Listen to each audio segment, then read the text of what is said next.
हाँ जी, नमस्कार, राधे राधे, जय श्री कृष्णा। कैसे हैं सब लोग? बढ़िया, मजे में, आनंद में। चलिए, ईश्वर आप सबको हमेशा आनंद में रखे, खूब मजे में रखे, खूब स्वाध्याय करें भाई। चलिए, आज कल की पिछली जो हमारी क्लास थी उसमें हमने बात करी थी स्वराज्य पार्टी की। आज हम लोग बात करेंगे साइमन कमीशन की। साइमन कमीशन,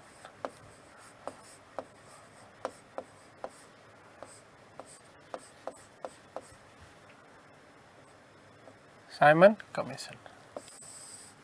देखो भाई, सुनना, साइमन कमीशन की बात करेंगे, ठीक है। लेकिन उससे पूर्व कुछ चीजें बताना चाहूंगा। एक तो जिनको राष्ट्रीय आंदोलन बहुत ज्यादा शॉर्ट में पढ़ना, वो यूट्यूब पे पढ़ ले, मेरी क्लासें पढ़ी है, सुखदेव मैया डालना, नाम मिल जाएगी क्लास, ठीक है। दूसरा, हम बात कर रहे थे स्वराज्य पार्टी की, है ना। तो स्वराज्यवादी जो थे, अपने लक्ष्य जो उन्होंने निर्धारित किए थे, वो निर्धारित लक्ष्य को प्राप्त तो कर ही नहीं पाए। उन्हें अवसर तो पूरा दिया भाई, गांधी जी ने भी गांधीदास समझौते की हमने बात की, पूरा का पूरा अवसर दिया, लेकिन फिर भी असफल रहे। फिर सबसे बड़ा जो कारण हुआ ना, वो सबसे बड़ा कारण सीआर दास की मृत्यु हो गई। सीआर दास की क्या हो गई थी? मृत्यु हो गई थी। ये भी बड़ा कारण था। तो स्वराज्य पार्टी की असफलता हो गई, तो कांग्रेस अब फिर से सर्वे सर्वा हो गई। और कांग्रेस की जो बागडोर जो थी ना, वो एक तरीके से फिर एक बार पुनः जो है महात्मा गांधी के हाथों में आ गई। 1928 ईस्वी में केंद्रीय विधान मंडल में एक बिल पारित किया गया था, पब्लिक सेफ्टी बिल। कौन सा? Public safety bill. और इस पब्लिक सेफ्टी बिल का सभी राष्ट्रीय, जितनी भी उस समय की जो शक्तियां थी, इन समस्त राष्ट्रीय शक्तियों ने विरोध किया था। मोतीलाल नेहरू ने इसे भारतीय राष्ट्रवाद के ऊपर सीधा हमला कहा और भारतीय गुलामी विधेयक नंबर 1 की संज्ञा दी। देखो, एक नोट लगा रहा हूं,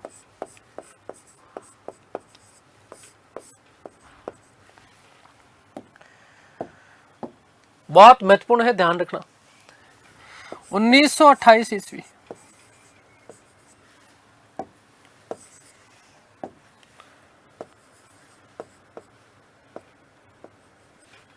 ठीक है। केंद्रीय विधानमंडल में,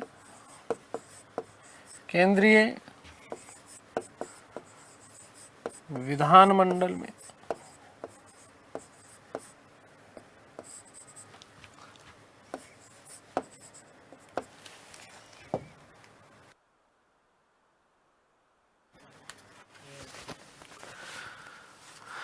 पब्लिक सेफ्टी बिल,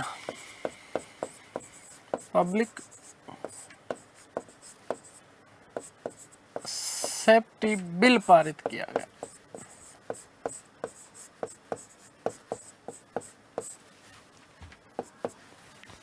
ठीक है, ध्यान रखना, एम नेहरू ने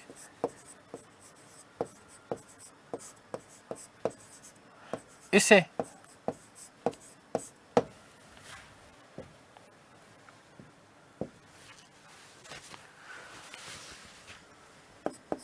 भारतीय राष्ट्रवाद पर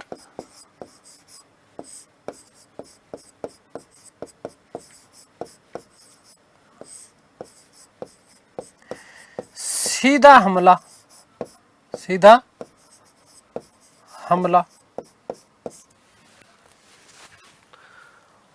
व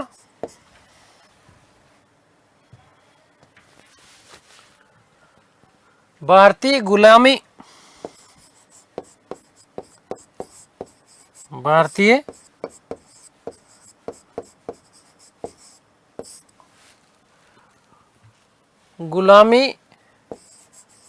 का विधेयक नंबर 1,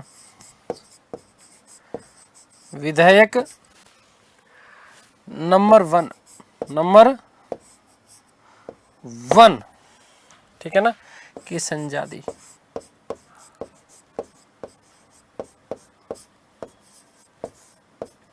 ठीक है, चलिए साइमन कमीशन की अगले पेज पे बात करेंगे। तो ये बात ध्यान रखना विशेष रूप से, क्या ध्यान रखोगे कि 1928 में केंद्रीय विधानमंडल में एक बिल पारित किया गया। कौन सा? सेफ्टी बिल पारित किया गया। ये यूपीएससी में अभी पूछा गया था प्रश्न, ठीक है, मेरे दिमाग में आया, मैंने आप लोगों को बता दिया, ठीक है। इसी सेफ्टी बिल को मोतीलाल नेहरू ने, किसने, मोतीलाल नेहरू साहब ने क्या कहा, भारतीय राष्ट्रवाद पर सीधा हमला, भारतीय राष्ट्रवाद पर सीधा हमला और भारतीय गुलामी का विधेयक नंबर 1, भारतीय गुलामी का विधेयक नंबर 1 की संज्ञा दी। आगे बात समझ में क्लियर है ना? तो ये बात आप लोग विशेष रूप से ध्यान रखिएगा कि कौन से बिल के लिए कही गई ये बात, पब्लिक सेफ्टी बिल, जो कि ब्रिटेन सरकार के द्वारा पारित किया गया था। मैंने आपको कहा कि स्वराज्य पार्टी, और स्वराज्य पार्टी में CR दास की मृत्यु हो गई जून 1925 में, और उनकी मृत्यु के बाद में बंगाल में कांग्रेस 2 गुटों में बंट गया था। इस चीज का केवल ध्यान रखना दिमाग में। एक गुट था जितेंद्र मोहन सेनगुप्त के नेतृत्व में, और दूसरा था जिसे अनुशीलन समिति कहा गया, और दूसरा गुट था सुभाष चंद्र बोस के नेतृत्व में, जिसे युगांतर समूह, ठीक है ना। तो देखो फिर से महत्वपूर्ण बात है कि CR दास की मृत्यु के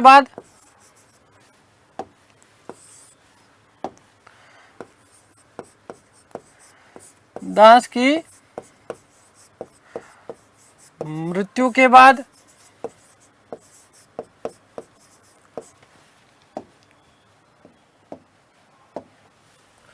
क्या बात हुई है,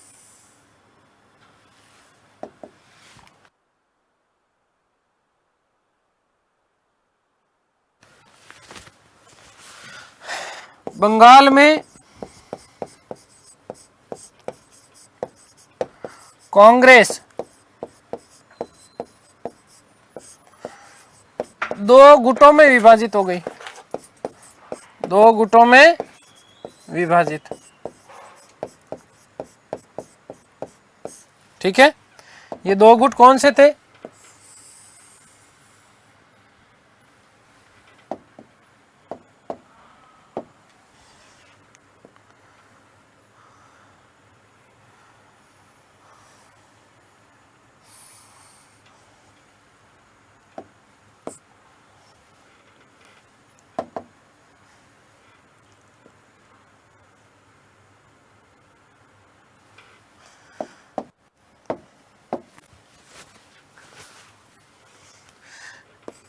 एक तो था जितेंद्र सेन,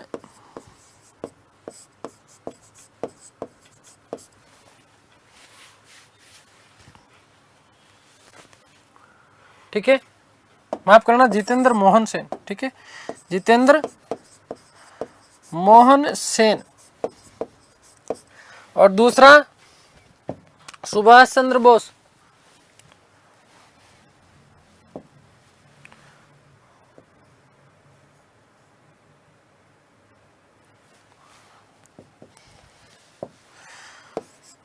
सुभाष चंद्र बोस, ठीक है। जितेंद्र मोहन सेन वाला गुट क्या कहलाया, अनुशीलन समिति, अनुशीलन समिति। वहीं सुभाष बाबू वाला गुट क्या कहलाया, युगांतर समूह, युगांतर समूह।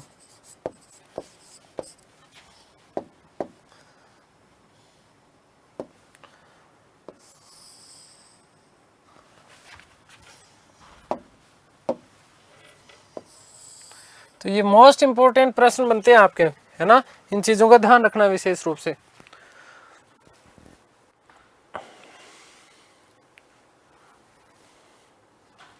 ठीक है, आगे बात समझ में क्लियर है ना? ये ध्यान रखना। देखो 1928 में केंद्रीय विधानमंडल में एक तो पब्लिक सेफ्टी बिल पारित किया गया। नेहरू ने इसको क्या कहा था, भारतीय राष्ट्रवाद पर सीधा हमला और भारतीय गुलामी का विधेयक नंबर 1। दूसरा ध्यान रखना कि CR दास की मृत्यु के बाद में बंगाल में जो था वो कांग्रेस 2 गुटों में विभाजित हो गया था। एक गुट था नंबर 1 जितेंद्र मोहन का, और दूसरा कौन था, किसका था, सुभाष चंद्र बोस का। जितेंद्र मोहन वाला जो गुट था इसको क्या कहा जाता था, अनुशीलन समिति, और सुभाष चंद्र बोस का जो था उसको क्या कहा गया, युगांतर समूह। क्या कहा गया, युगांतर समूह। आगे बात समझ में क्लियर है। अब हमारा जो मेन टॉपिक है उसके ऊपर हम लोग चल रहे हैं, साइमन कमीशन।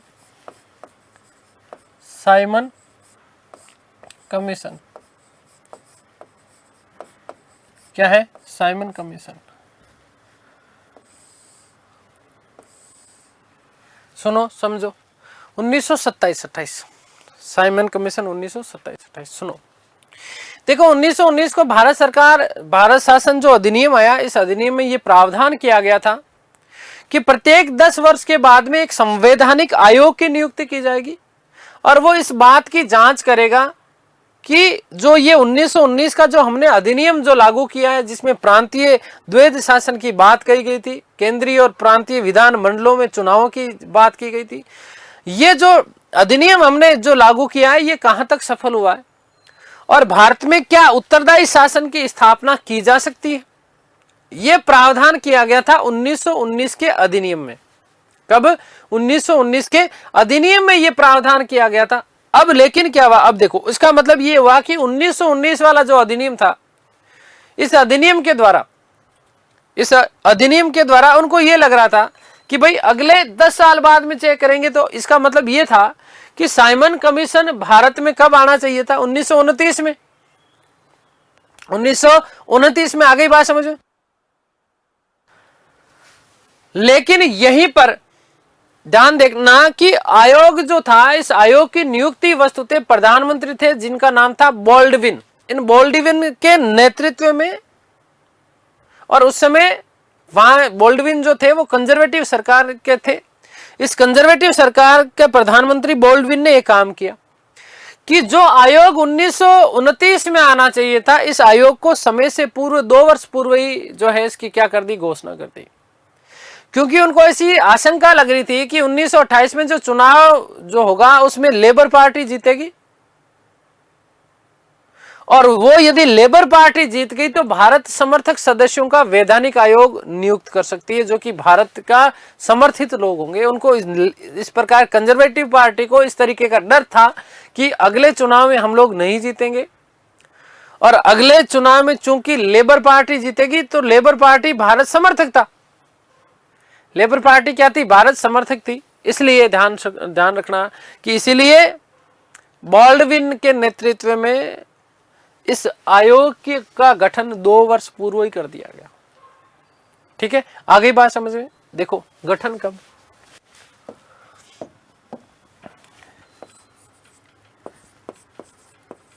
गठन कब, तो ध्यान देना, नवंबर 1927 में भारत के राज्य सचिव हुआ करते थे जिनका नाम था लॉर्ड बर्किनहेड। इस लॉर्ड बर्किनहेड ने जॉन साइमन की अध्यक्षता में एक 7 सदस्य वाला साइमन कमीशन का गठन किया और इस जो ये किया गया, इसमें सारे के सारे जो 7 सदस्य थे, ये सारे के सभी सदस्य 7 के 8, भाई 7 तो ये और एक जॉन साइमन, ठीक है, तो ये कुल जो 8 सदस्य थे, ये 8 के 8 जो सदस्य थे वो सारे के सारे अंग्रेज थे, सभी अंग्रेज थे। और इसी कारण इसको क्या कहा जाता है, कांग्रेस ने इसको कहा श्वेत कमीशन। क्या कहा था, श्वेत कमीशन। तो देखिएगा गठन कब, नवंबर 1927 ईस्वी में।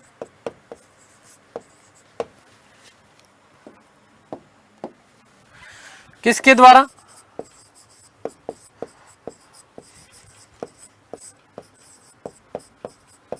तो ध्यान रखना कि इस समय भारत सचिव और नाम क्या था, बर्किनहेड द्वारा। ध्यान रखना, एक नोट लगा के बात लिख रहा हूं, नोट। इस समय ब्रिटेन में कंजर्वेटिव पार्टी की सरकार थी।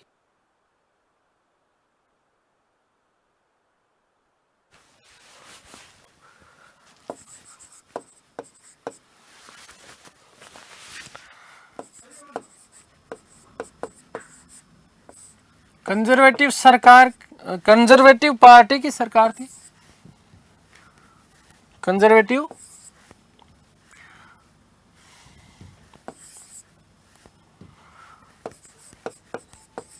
पार्टी की सरकार थी।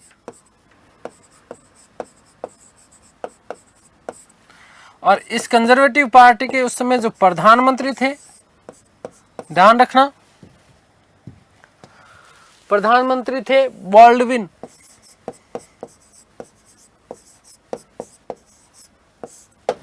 ठीक है, आ गई बात समझ में, क्लियर हो गई बात।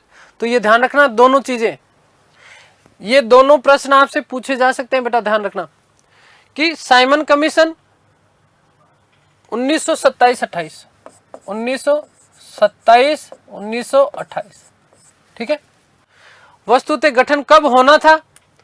तो गठन तो होना था 1929 में। इधर ब्रिटेन में कंजर्वेटिव पार्टी की सरकार थी, बॉल्डविन प्रधानमंत्री थे। इसको ये लग रहा था कि अगला जो चुनाव होगा उसमें कंजर्वेटिव पार्टी की सरकार नहीं बनेगी, लेबर पार्टी की सरकार बनेगी। और लेबर पार्टी जो है वो भारत का समर्थक थे, भारत के समर्थक थे, इसलिए जो कमीशन भेजेगा हो सकता है वो भारत के उसमें जो है भारत समर्थक सदस्यों का कमीशन भेजे। और इसीलिए इन निकम्मों ने क्या किया, 12 सचिव हुआ करते थे बर्किनहेड, इस बर्किनहेड के द्वारा नवंबर 1927 ईस्वी में, नवंबर 1927 ईस्वी में जो है गठन किया गया किसका? साइमन कमीशन का। और इसके अध्यक्ष जो थे, इसके अध्यक्ष कौन थे? तो ध्यान रखना, जॉन साइमन। क्या नाम था? John Simon.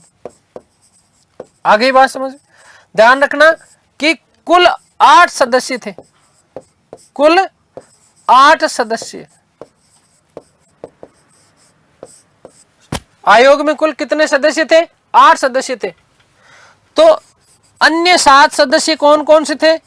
अन्य 7 सदस्य कौन कौन से हैं वो भी देखना, ठीक है। तो इन अन्य 7 सदस्यों में यदि हम बात करें तो ध्यान देना, बॉथम स्टेट कोनो, एक का नाम बॉथम,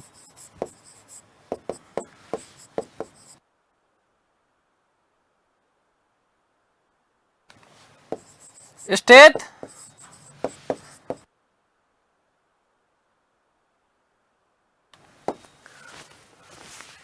लैंडफैक्स, लैंडफैक्स,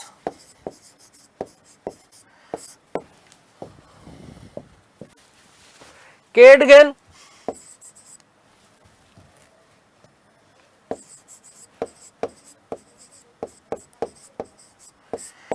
क्लीमेंट एटली,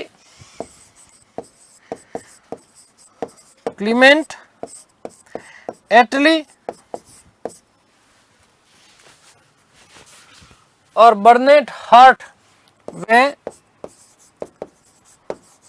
बर्नेन हार्ट, ये सदस्य थे।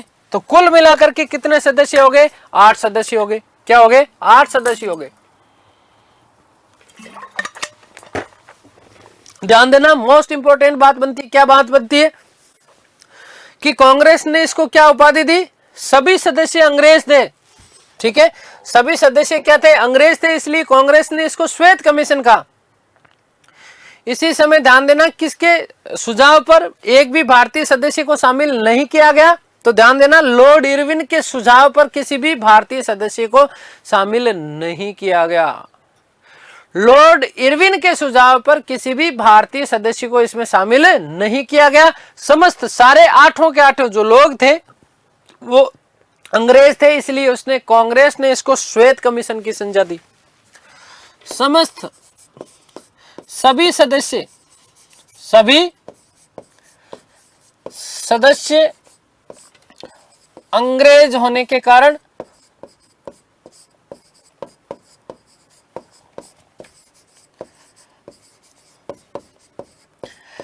कांग्रेस ने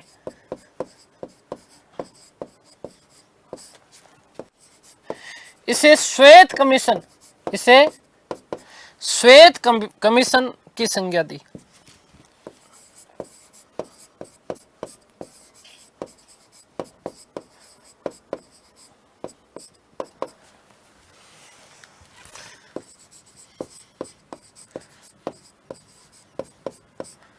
श्वेत कमीशन की क्या दी है, संज्ञा दी है। और ध्यान रखना, नोट कि लॉर्ड इरविन के सुझाव पर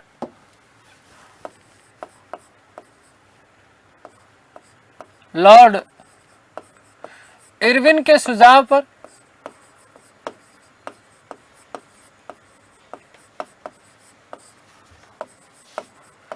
इस कमीशन में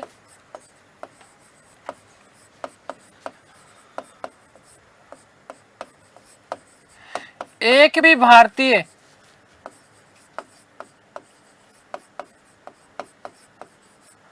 शामिल नहीं किया गया, शामिल नहीं किया गया। आगे बात समझ में। लॉर्ड इरविन ने सुझाव दिया था कि इसमें किसी भी भारतीय व्यक्ति को क्या है कि शामिल नहीं करना। ये बात आप लोग विशेष रूप से ध्यान रखिएगा। देखो अब सुनो, पूरे के पूरे 8 के 8 लोग हैं, ठीक है। तो इसका अब क्या करना है, बहिष्कार करना है। और बहिष्कार करने का निर्णय लिया गया 11 दिसंबर 1927 ईस्वी को इलाहाबाद में एक सर्वदलीय सम्मेलन बुलाया गया। इसी सर्वदलीय सम्मेलन में साइमन कमीशन के बहिष्कार करने का निर्णय लिया गया। क्योंकि कारण क्या था, क्योंकि इसमें कोई भी सदस्य भारतीय नहीं था। लेकिन इस समय की यदि हम बात करें तो ध्यान देना बेटा कि इस समय ब्रिटिश जो संसद हुआ करती थी उसमें 2 भारतीय सदस्य थे। एक तो थे लॉर्ड सिन्हा और दूसरे थे श्री सक्तालवाला। कौन थे, सक्तालवाला। ये 2 भारतीय सदस्य ब्रिटेन संसद में थे। लेकिन फिर भी लॉर्ड इरविन के सुझाव पर इसमें यहां पर किसी भी एक भी भारतीय सदस्य को शामिल नहीं किया गया। ध्यान रखना, इसका बहिष्कार का निर्णय कब लिया गया, 11 दिसंबर 1927 ईस्वी को इसका बहिष्कार का निर्णय लिया गया। कहां पर, इलाहाबाद में। तो बहिष्कार का निर्णय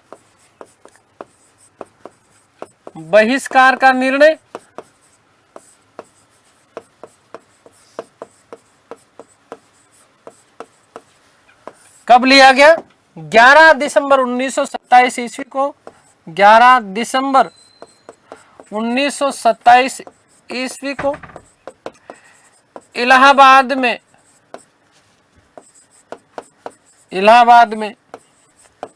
आयोजित सर्वदलीय सम्मेलन में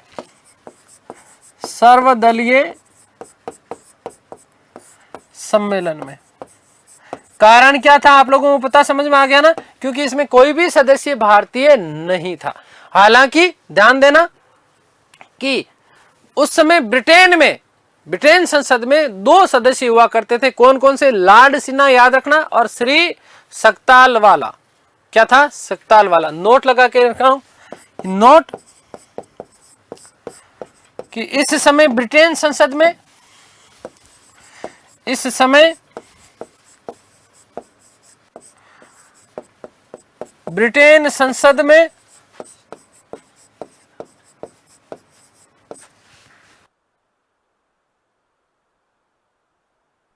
दो भारतीय सदस्य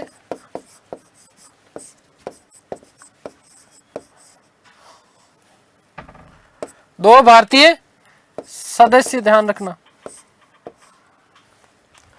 कौन कौन, नंबर 1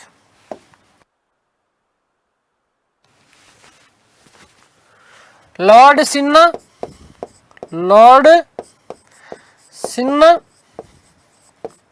और नंबर 2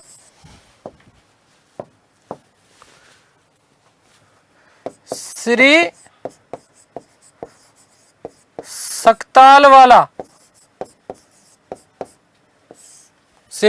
सक्तालवाला। ये भारत के 2 सदस्य हुआ करते थे ब्रिटेन संसद में। लेकिन इनके बावजूद भी जो है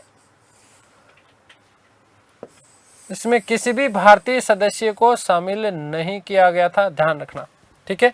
ये बात विशेष आपकी बन जाती है, ठीक है। आगे बात समझ में। और ध्यान रखना कि लॉर्ड इरविन के सुझाव पर ही यहां पर किसी भी भारतीय सदस्य को इसमें शामिल नहीं किया गया था। अब यहीं पे एक चीज और ध्यान रखना भाई,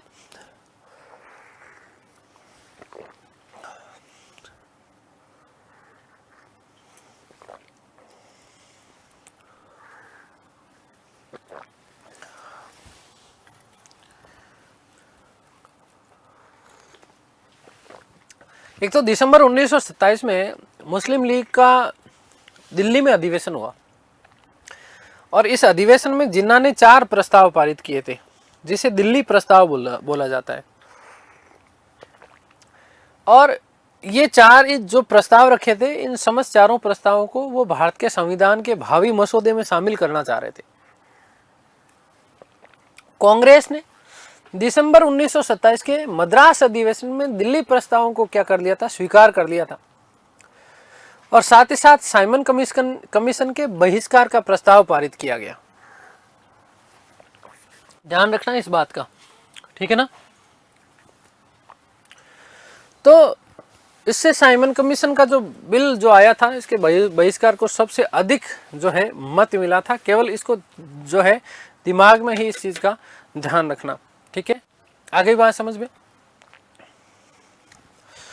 तो लेकिन यहां पर ध्यान रखना कि विशेष रूप से बहिष्कार का निर्णय कब, 11 दिसंबर 1927 को कौन से इलाहाबाद में आयोजित सर्वदलीय कमीशन था, इसमें जो है पूर्ण रूपेण जो है इसका बात हो गई, ठीक है। आगे बात समझ। अब यहां पर उल्लेख मिलता है तेज बहादुर सप्रू का, और तेज बहादुर सप्रू का जो लिबरल फेडरेशन, जहां सुरेंद्रनाथ बनर्जी की हम लोगों ने चर्चा करी थी, उसके सदस्य मुस्लिम लीग, किसान मजदूर पार्टी, हिंदू महासभा, फिक्की, है ना, ये सभी लोगों ने साइमन कमीशन के बहिष्कार का क्या किया था, समर्थन किया था, ठीक है। आगे बात समझ में क्लियर है। तो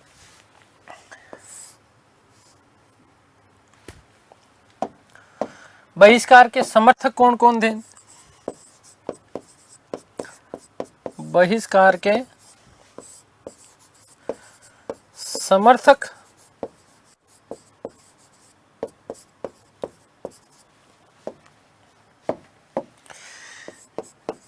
तेज बहादुर सप्रू,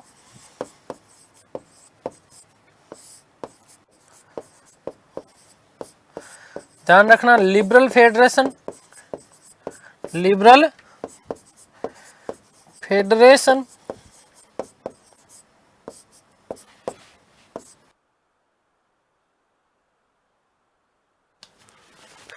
मुस्लिम लीग। ये प्रश्न बहुत शानदार बनता है कि क्या मुस्लिम लीग साइमन कमीशन के बहिष्कार में शामिल था? तो ध्यान रखना शामिल था। किसान मजदूर पार्टी,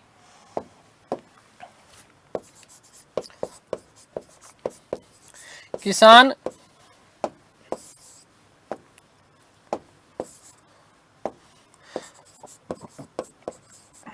मजदूर पार्टी, किसान मजदूर पार्टी,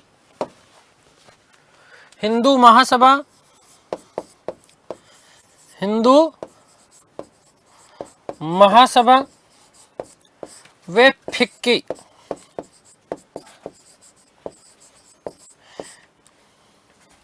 ठीक है। ये सारे के सारे लोग जो थे वो क्या थे? बहिष्कार के समर्थक थे। आगे बात समझिए। लेकिन बाद में देखो एक चीज और ध्यान रखना कि मोहम्मद शफी के नेतृत्व में मुस्लिम लीग का एक गुट,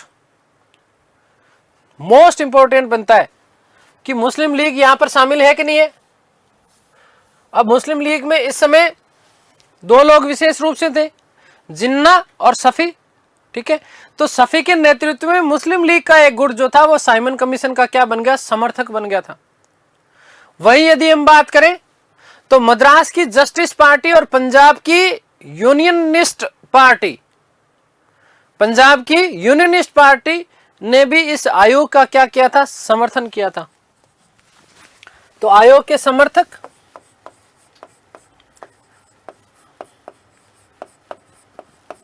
आयोग के समर्थक कौन कौन थे?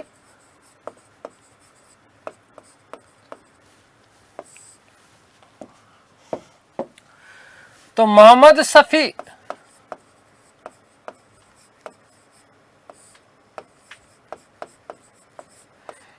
के नेतृत्व में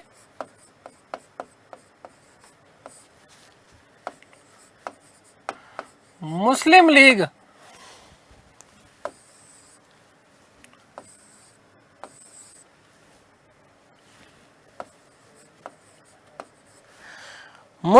का एक गुट, मुस्लिम लीग का एक गुट।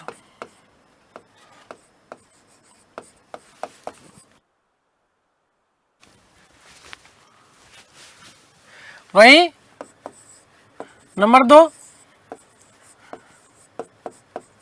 मद्रास की जस्टिस पार्टी।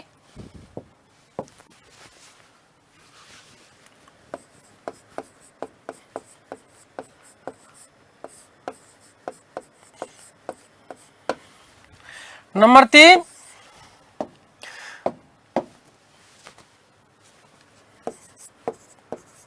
पंजाब की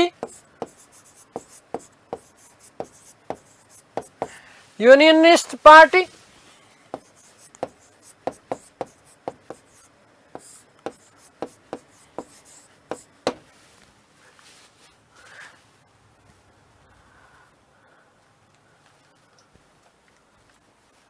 ठीक है, अब महत्वपूर्ण बात, सबसे महत्वपूर्ण बात सुनो। Doctor Ambedkar, doctor B R Ambedkar, doctor B R Ambedkar ने उस समय एक जो है डिप्रेस्ड क्लास एसोसिएशन, जिसे दलित वर्ग संघ कहा जाता था, और साथ ही साथ हरिजन के कुछ संगठन, इन समस्त जो संगठन थे, इन संगठनों ने भी साइमन कमीशन का क्या किया था, सहयोग किया था। नंबर 4 मोस्ट इंपॉर्टेंट है, ध्यान रखना कि doctor B R Ambedkar, doctor B R Ambedkar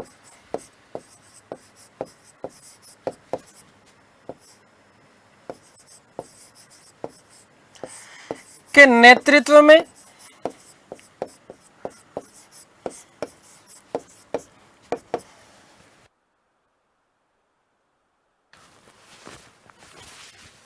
depressed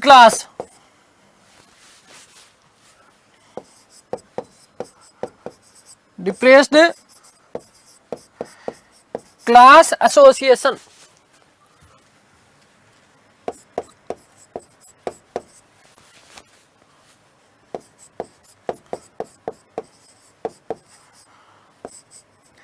अर्थात क्या होगा, दलित वर्ग संघ, दलित वर्ग संघ।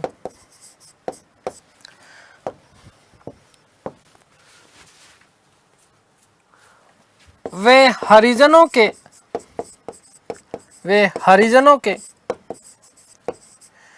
कुछ संगठनों ने भी, कुछ संगठनों ने भी इस कमीशन का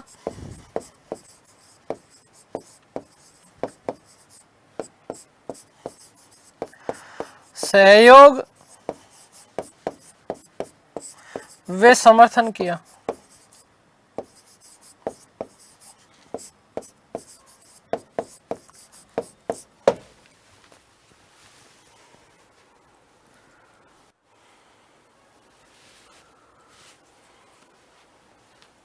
ठीक है, आगे बात समझ में क्लियर है ना? देखो ध्यान से सुन लेना, वापस बता रहा हूं। साइमन कमीशन के बहिष्कार का निर्णय 11 दिसंबर 1927 को इलाहाबाद में आयोजित सर्वदलीय सम्मेलन में लिया गया। ब्रिटेन में संसद में भारतीय 2 सदस्य थे। वस्तुतः इरविन इन सब के ऊपर भारी पड़ा था, एक तो लॉर्ड सिन्हा, दूसरा डॉक्टर सकताल वाला। ठीक है, ध्यान रखना कि बहिष्कार के जो समर्थक थे वो थे तेज बहादुर सप्रू। कौन थे? तेज बहादुर सप्रू, जो कि लिबरल फेडरेशन के अध्यक्ष हुआ करते थे उस समय, सुरेंद्रनाथ बनर्जी के द्वारा स्थापित था, ध्यान रखना। इसके अलावा मुस्लिम लीग में मोहम्मद अली जिन्ना जो थे वो बहिष्कार के समर्थक थे। यदि हम बात करें किसान मजदूर पार्टी की, हिंदू महासभा और फिक्की की, ये सारे के सारे बहिष्कार के समर्थक थे। वहीं यदि हम बात करें आयोग के समर्थकों की, तो मोहम्मद शफी के नेतृत्व में मुस्लिम लीग का एक गुट, ठीक है, जिन्ना विरोधी, मद्रास की जस्टिस पार्टी, पंजाब की unionist party, B R Ambedkar के नेतृत्व में एक डिप्रेस्ड क्लास एसोसिएशन चला करता था जिसे दलित वर्ग संघ कहा जाता था, और हरिजनों के कुछ संगठन जो थे इस कमीशन का आयोग का सहयोग और समर्थन करने में सबसे आगे थे। आगे बात समझिए। 3 फरवरी 1928 ईस्वी को आयोग बंबई पहुंचा, और जब आयोग बंबई पहुंचा तो उसे काले झंडे दिखाए गए, और साथ ही साथ साइमन गो बैक के क्या लगाए गए थे, नारे लगाए गए, और बंबई में क्या रखी, हड़ताल रखी। तो देखिएगा कि आयोग का भारत आगमन, आयोग का भारत आगमन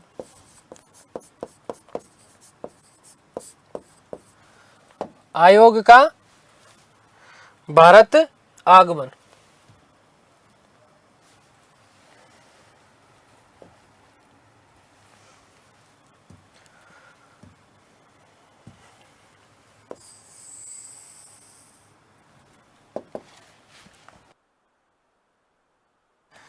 तीन दो 1928 को, 1928 कहाँ, बंबई पहुंचा।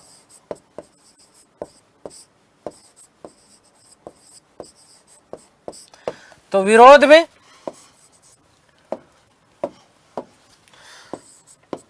में गो बैक साइमन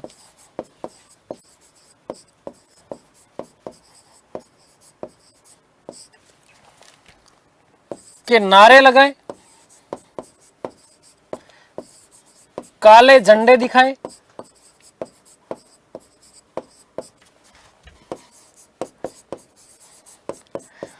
और बंबई में हड़ताल का आयोजन किया। बंबई में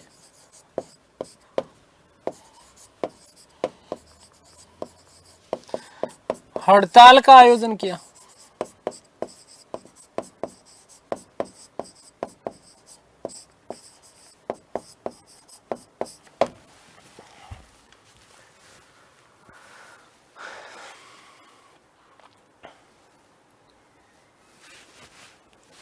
ठीक है,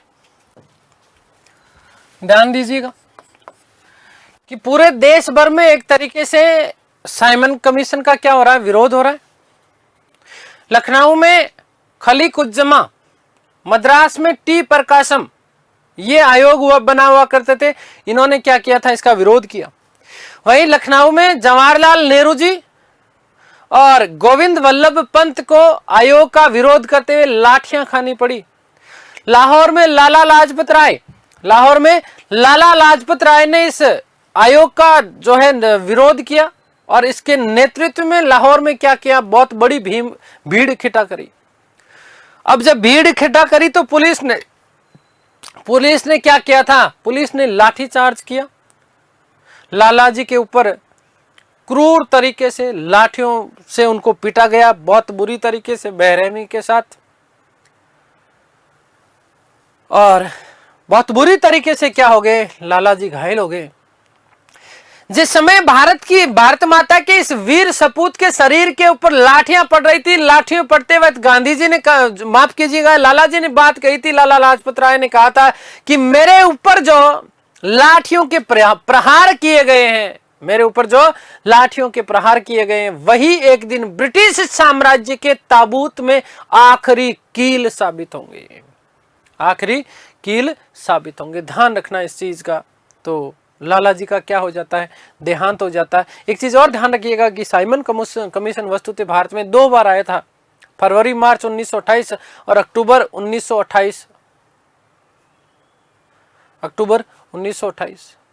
और उसके बाद में ये जो है भारत में 1929 तक रहा, अप्रैल तक। ठीक है, उन्होंने संपूर्ण भारत की यात्रा की और मई 1930 में अपनी रिपोर्ट पेश कर दी, और यहीं इस रिपोर्ट के ऊपर लंदन में आयोजित जो गोलमेज सम्मेलन होने थे, इसी गोलमेज सम्मेलन में जो है इनके ऊपर क्या होना था, विचार विमर्श होना था।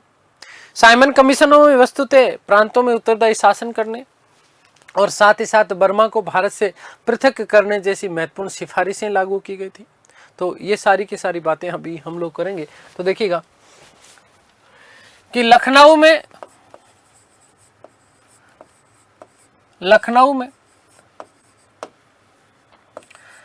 विरोध करते हुए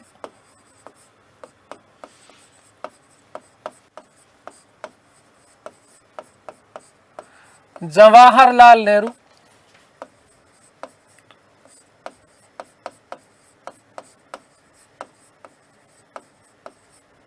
वह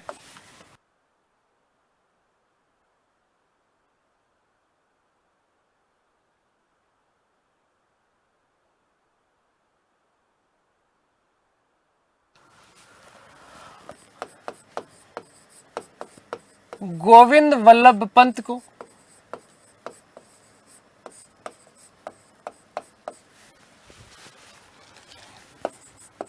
पर लाठीचार्ज हुआ।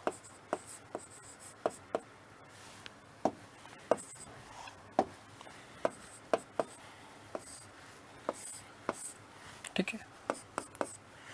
लाहौर में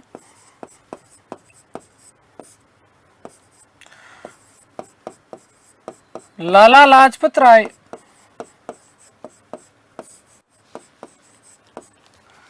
के नेतृत्व में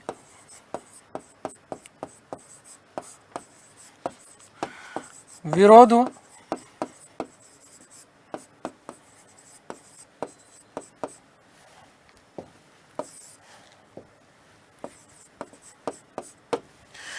पुलिस ने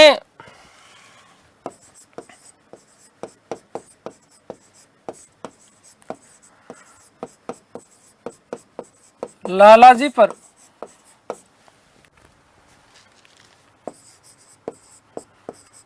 क्रूर तरीके से लाठीचार्ज किया।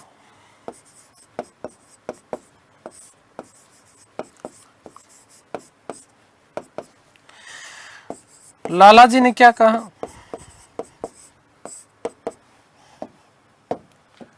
कि मेरे ऊपर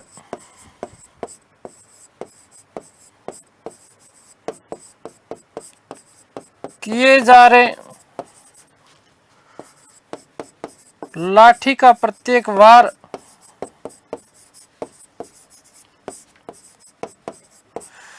ब्रिटिश साम्राज्य की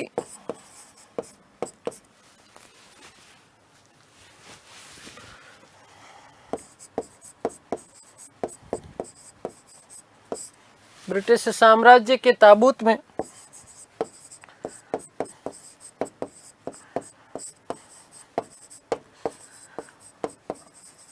आखिरी कील साबित होंगे।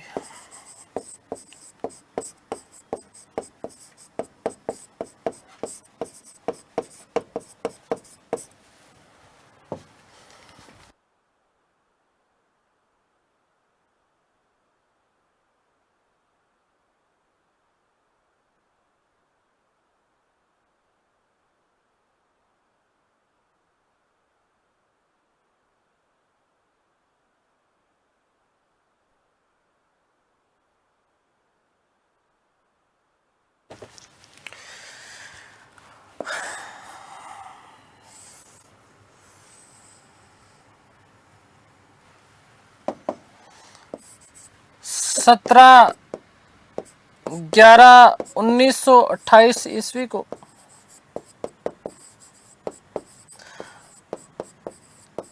लालाजी की मृत्यु हो गई।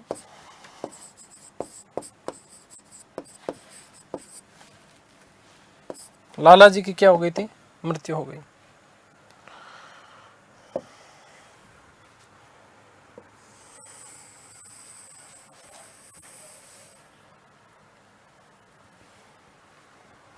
ठीक है, आगे बात समझ में क्लियर है?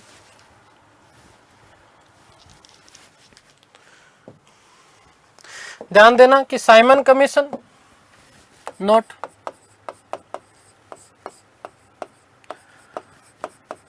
साइमन कमीशन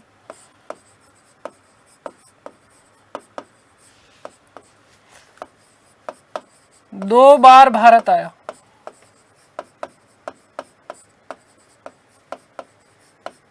ठीक है, कितनी बार? दो बार। नंबर 1,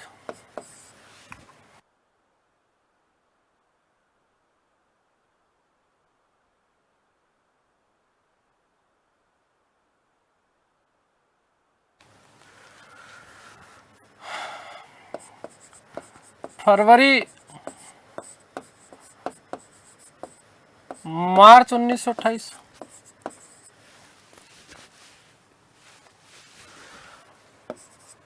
नंबर 2,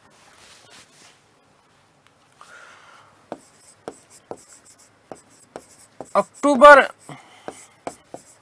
1928 से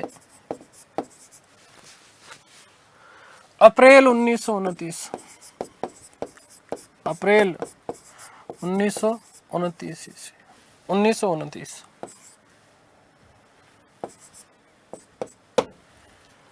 ठीक है।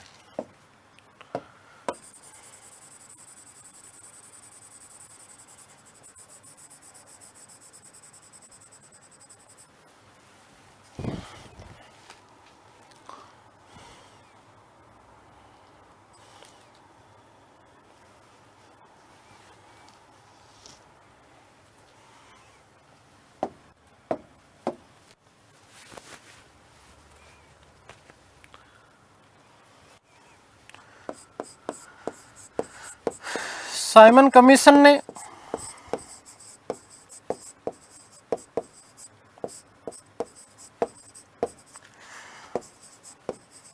मई 1930 ईस्वी में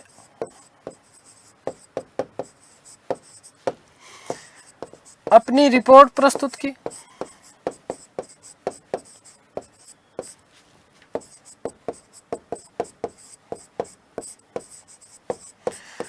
जिसमें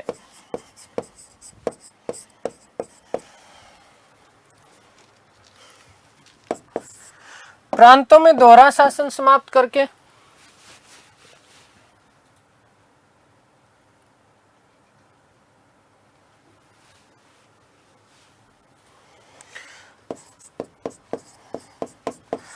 प्रांतों में दोहरा शासन समाप्त करके उत्तरदायी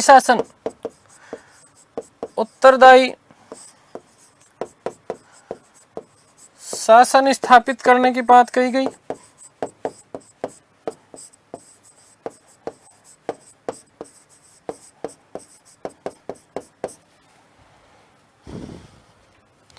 नंबर 2, उन्होंने कहा कि केंद्रीय शासन में किसी भी प्रकार के परिवर्तन की बात नहीं, किसी भी प्रकार का परिवर्तन नहीं, किसी भी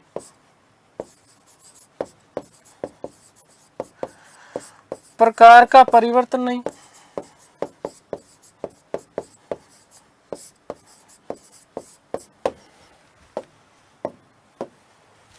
नंबर 3, ध्यान रखिएगा कि भारत में संघीय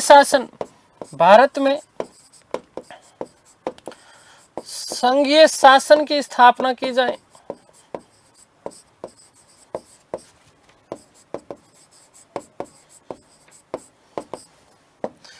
नंबर 4,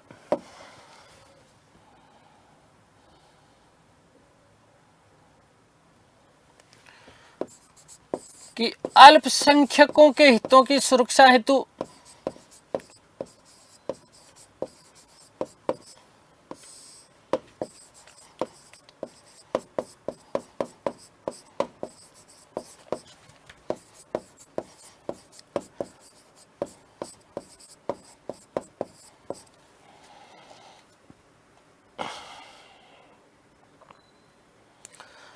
गवर्नर व गवर्नर जनरल को विशेष शक्तियां, गवर्नर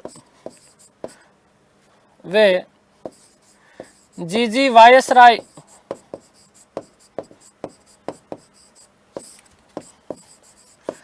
को विशेष पावर दिया जाना चाहिए, विशेष पावर।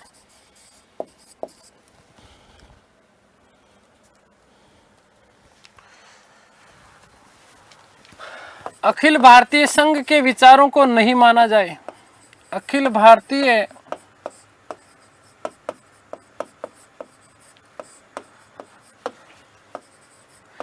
संघ के विचारों को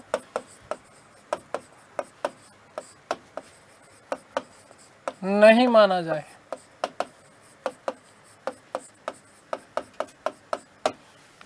ठीक है। और याद रखना कि बर्मा को भारत से पृथक, मोस्ट इंपॉर्टेंट ध्यान रखना कि बर्मा को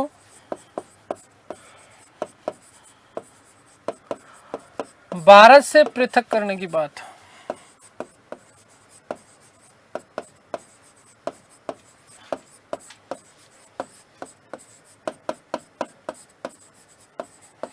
कही गई। इन समस्त बातों के ऊपर ध्यान रखना, इन समस्त बातों के ऊपर विचार विमर्श होना था। कहां पर? लंदन में आयोजित गोलमेज सम्मेलन पे।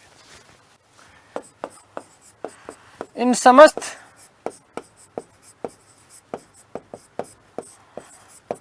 बातों पर विचार कहां पर? लंदन में आयोजित, लंदन में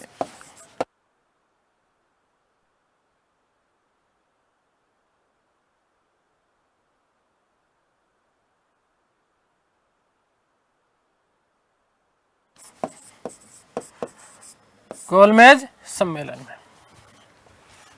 तो ये बात थी किसकी? साइमन कमीशन की। किसकी बात थी? साइमन कमीशन की।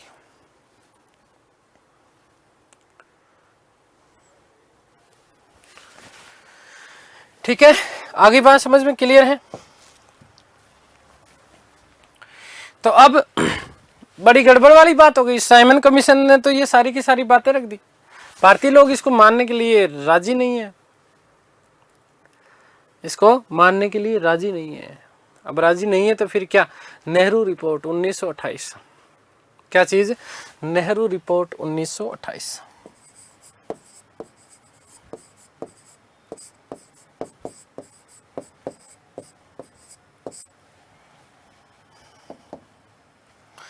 क्या चीज?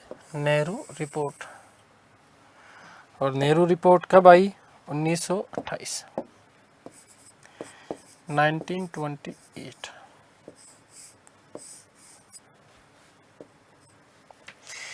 देखो ध्यान देना कि भारत सचिव बर्किनहेड ने बात कही, जब ये साइमन कमीशन का गठन किया गया, इसी समय जब भारतीय लोग विरोध कर रहे थे, तो बर्किनहेड ने एक बात कही कि इसको भारतीय लोगों को एक चुनौती रखी बड़ी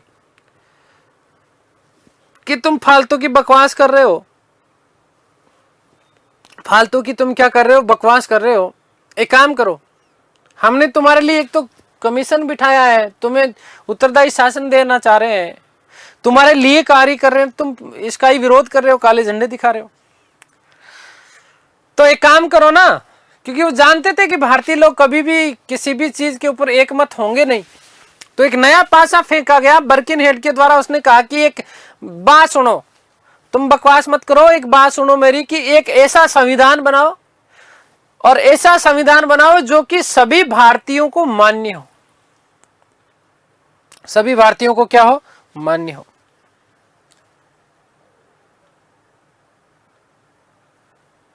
गड़बड़ हो गई। भारतीय लोग बड़े उत्साही होते हैं, हम लोग, हमारी आदत है, कोई नया काम होगा ना, ओहो हम तो कर ही लेंगे साहब। तो इस चुनौती को, और हमें कोई चुनौती दे दे तो भाई साहब किसी की मजाल है, चाहे है ना हालत, चाहे हम चाहे बिल्कुल दुबले पतले और सामने कोई ऐसे यूं सुमो पहलवान आकर के लड़ेगा, हाँ लड़ ले, क्या यूं देख, आदत है हमारी। तो इस चुनौती को स्वीकार कर लिया गया। 28 फरवरी 1928 को दिल्ली में डॉक्टर अंसारी की अध्यक्षता में एक सर्वदलीय सम्मेलन का आयोजन किया गया। सर्वदलीय सम्मेलन का क्या किया गया? आयोजन किया, और इसमें ऐसे संविधान निर्माण योजना का प्रस्ताव पारित किया गया जिसमें पूर्ण उत्तरदायी सरकार की व्यवस्था हो। 11 मई को मुंबई में दूसरे सर्वदलीय सम्मेलन में मोतीलाल नेहरू की अध्यक्षता में एक 7 सदस्यीय समिति गठित की गई, जिसे भारत के संविधान के सिद्धांतों का निर्धारण करना था। और इस समिति में कुछ और अन्य लोगों को शामिल किया गया, जैसे तेज बहादुर सप्रू, सुभाष चंद्र बोस, एम.एस. अणे, सरदार मंगल सिंह, अली इमाम, जी.आर. प्रधान और शोएब कुरैशी। इस पूरी की पूरी ये जो समिति बनाई गई, इस समिति के जो सदस्य सचिव बने थे, वो सचिव थे जवाहरलाल नेहरू, जबकि इसका प्रतिनिधित्व किया था तेज बहादुर सप्रू, जो कि लिबरल फेडरेशन का यहाँ पर क्या कर रहे थे? प्रतिनिधित्व कर रहे थे। और इस पूरी की पूरी समिति ने 10 अगस्त 1928 को अपनी एक रिपोर्ट प्रस्तुत की, और इसी रिपोर्ट को किस नाम से जाना जाता है?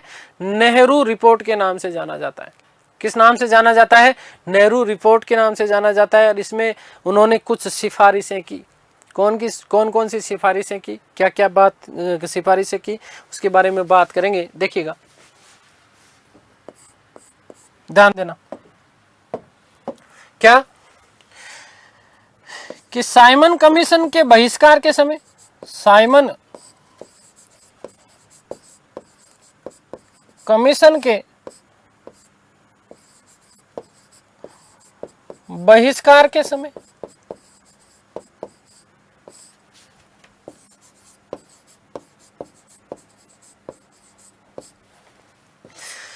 भारत सचिव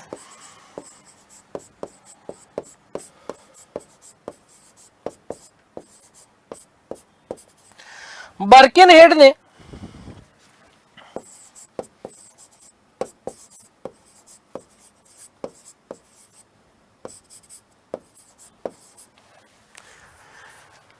भारतीयों के सामने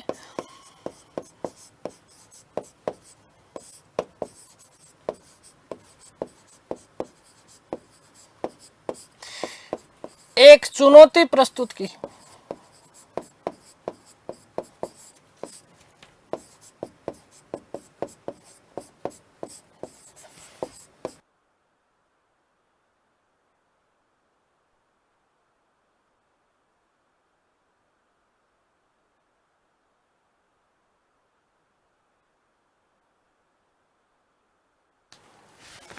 क्या प्रस्तुत की?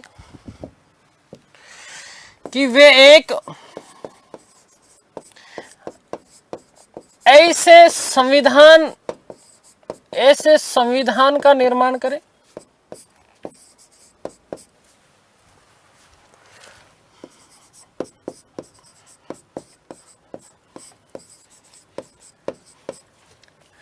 जो सभी भारतीयों को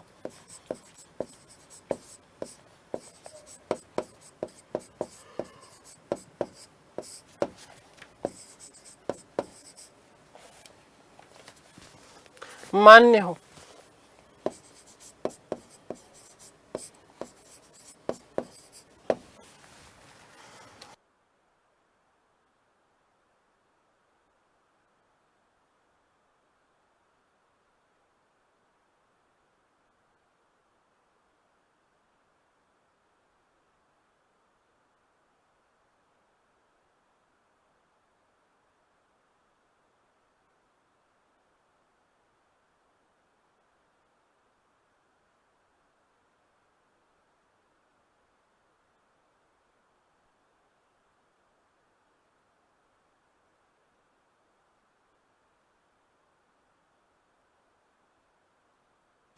ठीक है, आगे बात समझे। तो नेहरू रिपोर्ट, बर्किनहेड ने भारतीय लोगों के सामने एक चुनौती दी है। क्या दी है? चुनौती दी है। और इस चुनौती को स्वीकार किया गया कब? 28 फरवरी 1928 को दिल्ली में डॉक्टर अंसारी की अध्यक्षता में एक सर्वदलीय सम्मेलन का आयोजन किया गया। और इसमें संविधान के निर्माण योजना का प्रस्ताव पारित किया गया, जिसमें पूर्ण उत्तरदायी सरकार की व्यवस्था की जा सके। आगे बात समझ क्लियर है?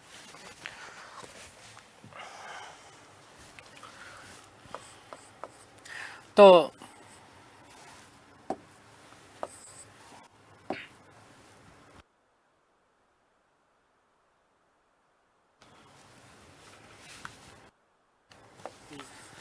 अट्ठाईस फरवरी 1928 ईस्वी को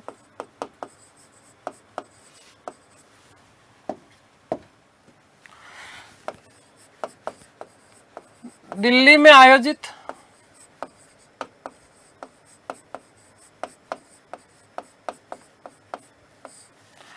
सर्वदलीय कमेटी में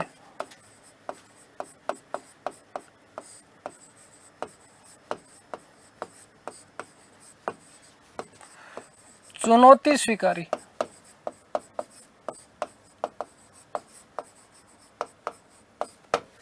ठीक है, आगे बात समझे। ध्यान रखना, अध्यक्षता किसके द्वारा की गई थी?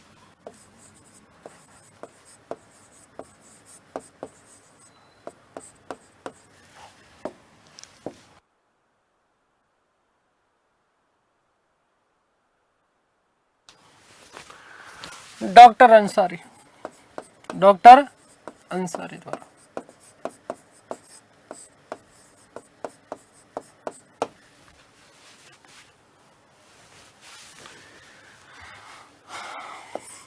क्या प्रस्ताव रखा गया?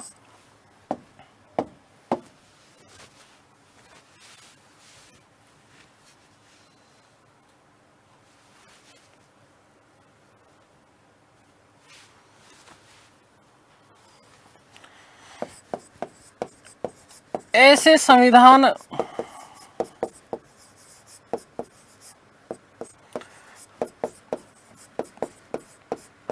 निर्माण की योजना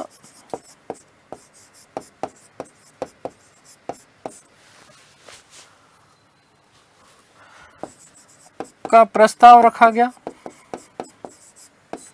जिसमें पूर्ण उत्तरदायी सरकार की व्यवस्था हो। पूर्ण उत्तरदायी सरकार की व्यवस्था हो।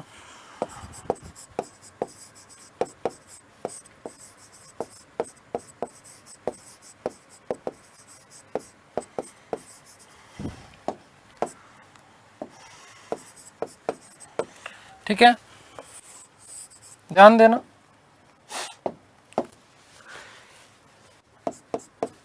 ग्यारह 5/1928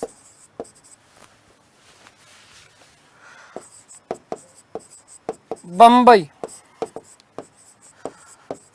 दूसरी सर्वदलीय बैठक।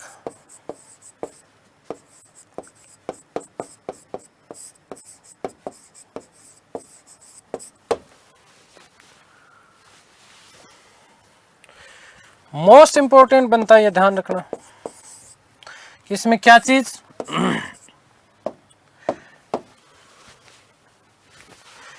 नेहरू की अध्यक्षता में मोतीलाल नेहरू, ठीक है, ध्यान रखना, एम नेहरू की अध्यक्षता में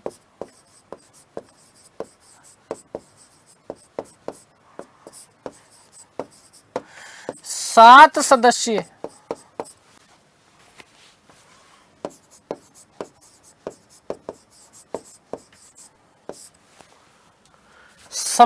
समिति का गठन किया गया।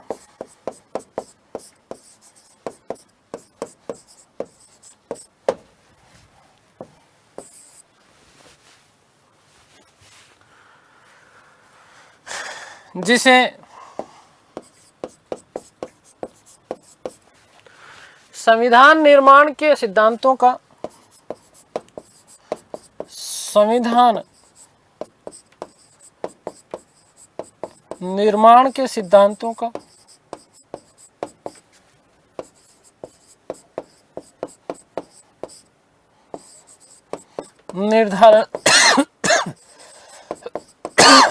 निर्धारण करना था।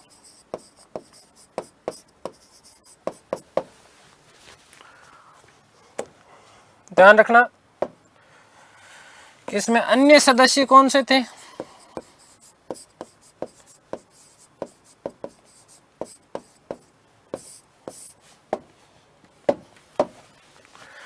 तो तेज बहादुर सप्रू,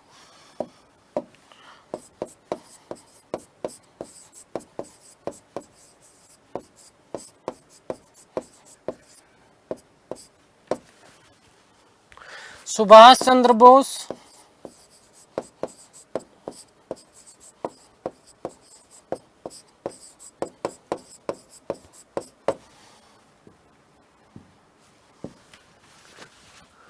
MS अणे। ये मोस्ट इंपोर्टेंट प्रश्न बनता है बेटा, ध्यान रखना। कई बार पूछ लिया जाता है कि कौन कौन से सदस्य शामिल थे। सरदार मंगल सिंह,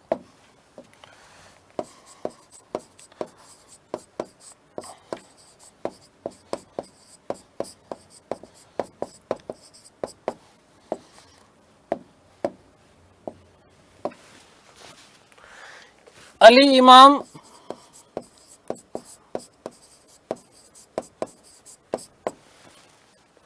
GR प्रधान,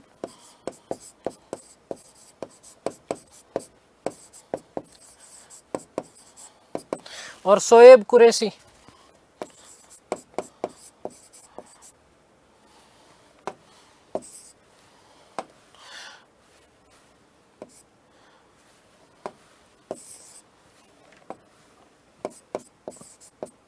शोएब कुरैशी।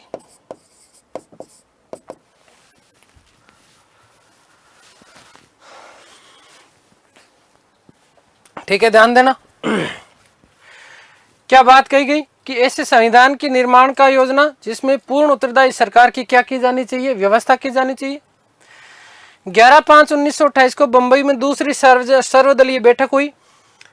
मोतीलाल नेहरू की अध्यक्षता में 7 सदस्यीय समिति का गठन किया गया। संविधान निर्माण के सिद्धांतों का निर्धारण करना था इसको। कौन कौन से सदस्य थे? तेज बहादुर सप्रू, सुभाष चंद्र बोस। तेज बहादुर सप्रू, ध्यान रखना, लिबरल फेडरेशन के समिति अध्यक्ष के रूप में कार्य कर रहे हैं, यहाँ पर उसका प्रतिनिधित्व कर रहे थे। सुभाष चंद्र बोस, युगांतर सभा। एमएस अणे, सरदार मंगल सिंह, अली इमाम, जीआर प्रधान और शोएब कुरैशी। आगे बात समझ में, ये सारे के सारे लोग जो थे इस समिति में थे। इन समस्त लोगों ने मिलकर के 10 अगस्त 1928 को अपनी रिपोर्ट प्रस्तुत की, जिसे क्या कहा जाता है? नेहरू रिपोर्ट कहा जाता है। इन समस्त लोगों ने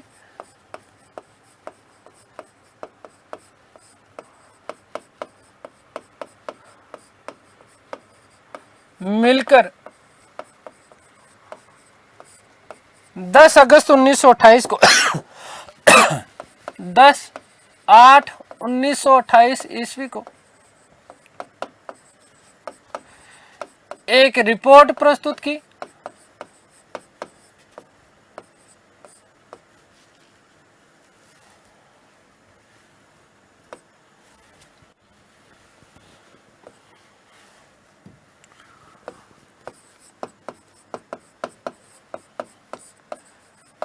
जिसे क्या कहा जाता है? नेहरू रिपोर्ट। क्या कहा जाता है? नेहरू रिपोर्ट कहा जाता है। क्या कहा जाता है? नेहरू रिपोर्ट कहा जाता है। क्या था नेहरू रिपोर्ट में? बात करते हैं। देखो, ध्यान देना। 10 अगस्त को, कब? 10 अगस्त को रिपोर्ट प्रस्तुत की और इस रिपोर्ट को क्या कहा गया? नेहरू रिपोर्ट कहा गया। क्या क्या सिफारिशें की गई नेहरू रिपोर्ट में? ध्यान रखना। पहली बात कि भारत को पूर्ण औपनिवेशिक राज्य, डोमिनियन स्टेट का दर्जा मिले। 1909 के अधिनियम के द्वारा आपने जो सांप्रदायिक निर्वाचन प्रणाली प्रारंभ की थी, इस सांप्रदायिक निर्वाचन पद्धति को समाप्त करें और इसके स्थान पर संयुक्त निर्वाचन प्रणाली प्रारंभ की जाए। केंद्र व जिन प्रांतों में मुस्लिम अल्पसंख्यक हैं, उनमें कुछ स्थान मुस्लिमों के लिए आरक्षित किए जाने चाहिए, और जहां मुस्लिम बहुसंख्यक है, जैसे मुस्लिम बहुसंख्यक पंजाब, उस समय जो क्षेत्र हुआ करते थे वो थे पंजाब और बंगाल, वहां पर यह व्यवस्था नहीं होनी चाहिए। जहां पर अल्पसंख्यक है वहां पर सीटें मुस्लिमों के लिए क्या की जानी चाहिए? आरक्षित करनी चाहिए। और यदि जहां पर बहुसंख्यक है तो वहां पर, जैसे बंगाल और पंजाब, इन क्षेत्रों में मुस्लिमों के लिए कोई भी सीटों का आरक्षण नहीं होगा। आपने जो 1909 में मार्ले मिंटो सुधार अधिनियम के द्वारा, कौन से सुधार अधिनियम द्वारा? मार्ले मिंटो सुधार अधिनियम के द्वारा आपने जो जो चीजें की, पृथक निर्वाचन प्रणाली की, वो आपको क्या करनी है? समाप्त करनी चाहिए। नंबर 3 कि भाषाई आधार पर प्रांतों का गठन किया जाए। भाषाई आधार पर क्या है? प्रांतों का गठन होना चाहिए। 19 मौलिक अधिकारों की मांग की। महिलाओं को सम्मान का अधिकार होना चाहिए। वयस्क मताधिकार की बात कही गई पहली बार विशेष रूप से, कब? नेहरू रिपोर्ट में। ठीक है। केंद्र और प्रांत राज्यों में दोनों में उत्तरदायी सरकार की स्थापना करनी चाहिए आपको। ठीक है। केंद्र में भी अधिकार जो है, केंद्र में भी द्विसदनात्मक व्यवस्थापिका होनी चाहिए। प्रतिनिधि सदन जिसे कहते हैं निम्न सदन, और दूसरा सीनेट कहा गया, जिसे क्या कहा गया? उच्च सदन। मुस्लिमों के धार्मिक और सांस्कृतिक हितों की रक्षा का संरक्षण किया जाना चाहिए। ठीक है ना? मुस्लिमों के धार्मिक और सांस्कृतिक हितों की क्या होना चाहिए? हितों का रक्षा और संरक्षण किया जाना चाहिए। भारत एक धर्मनिरपेक्ष राज्य होगा और इसी प्रकार के धर्मनिरपेक्ष राज्य की आपको क्या करनी चाहिए? स्थापना करनी चाहिए। कार्यपालिका जो है वो विधान मंडल के प्रति क्या होनी चाहिए? उत्तरदायी होनी चाहिए। अर्थात संसदीय शासन की स्थापना की बात कही गई थी। कौन सी रिपोर्ट में? नेहरू रिपोर्ट में। कौन सी रिपोर्ट में?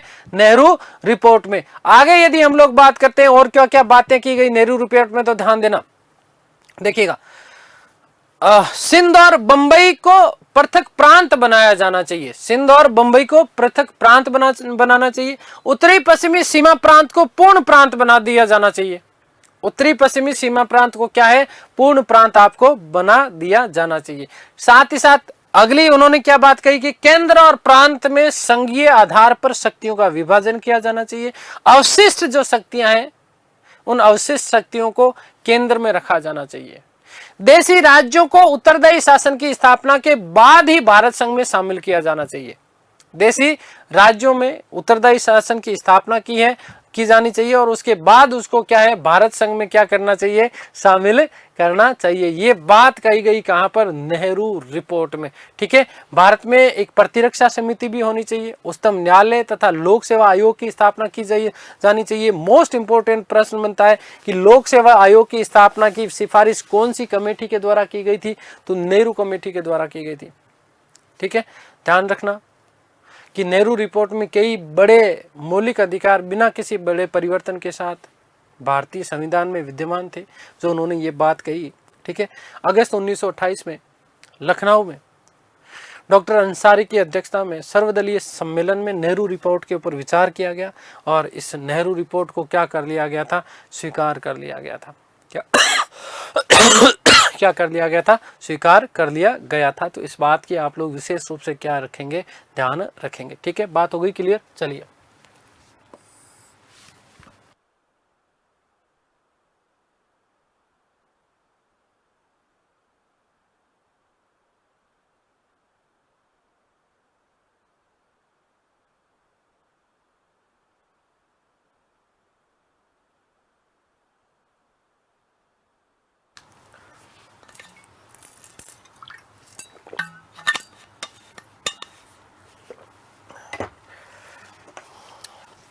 तो नंबर 1, भारत को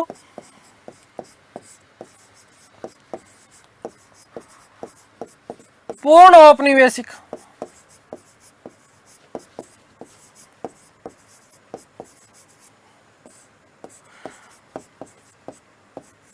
राज्य का दर्जा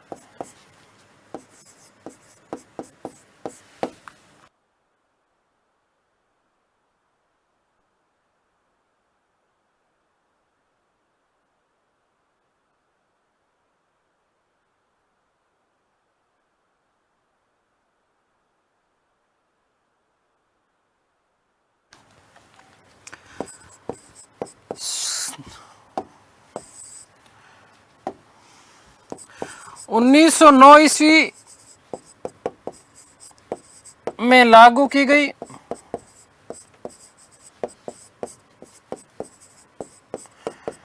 सांप्रदायिक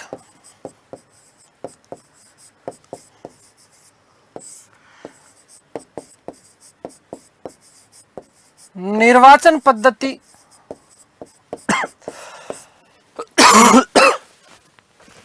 को समाप्त किया जाना चाहिए।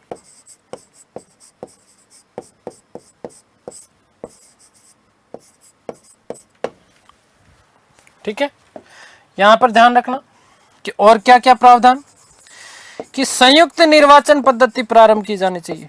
संयुक्त निर्वाचन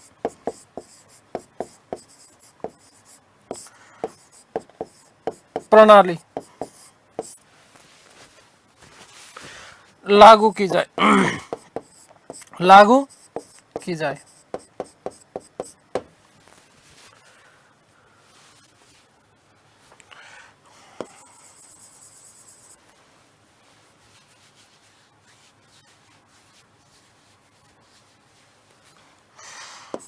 मुस्लिम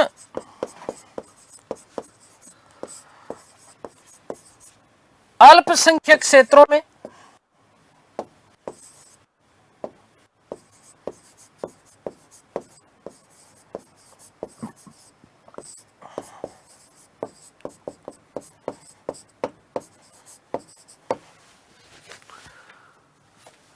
कुछ स्थान मुस्लिमों हेतु आरक्षित किए जाएं।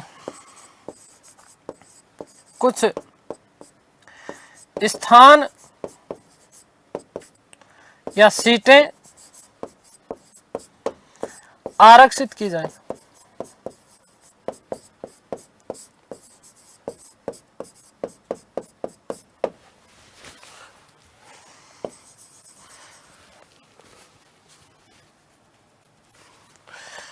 बहुसंख्यक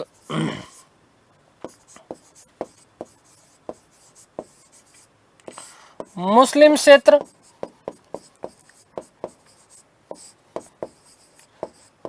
जैसे बात करें पंजाब की, बात करें बंगाल की, में सीटें आरक्षित नहीं, आरक्षित नहीं।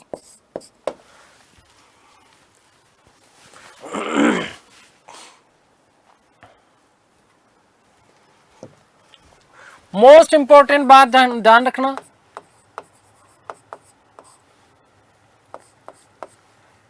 कि भाषाई आधार पर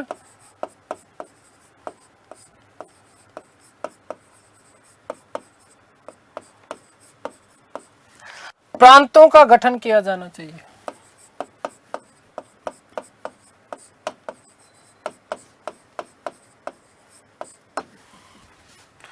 नेक्स्ट बात क्या, कुल 19 मौलिक अधिकारों की मांग की गई।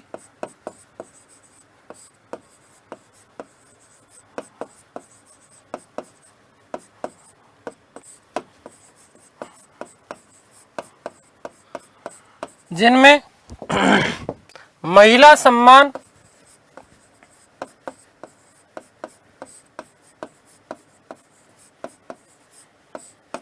और वयस्क मताधिकार,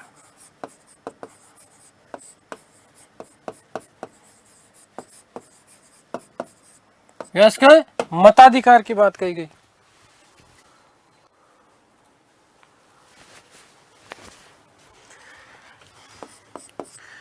केंद्र व राज्य में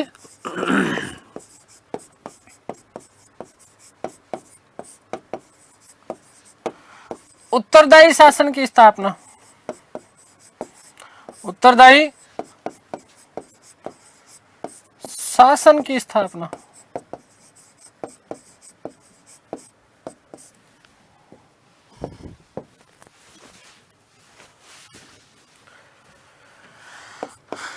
केंद्र में द्विसदनात्मक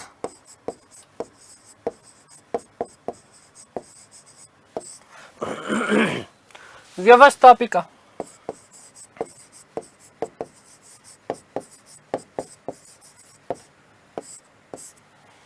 ठीक है। ये द्विसदनात्मक व्यवस्थापिका के तहत क्या क्या चीजें,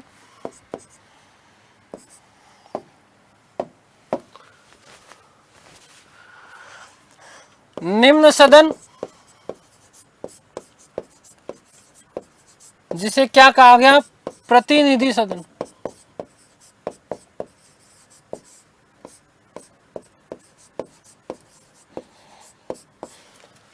उच्च सदन,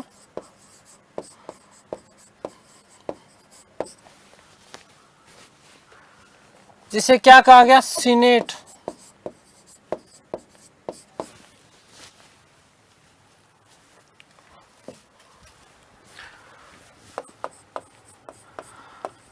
धर्मनिरपेक्ष राज्य की, धर्म निरपेक्ष राज्य की स्थापना,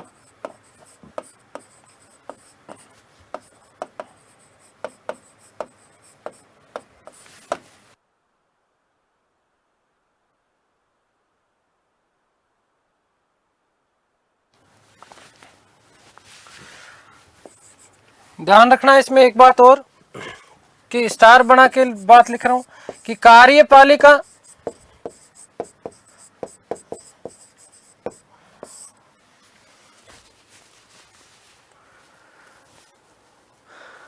विधानमंडल के प्रति, विधान मंडल के प्रति उत्तरदायी हो।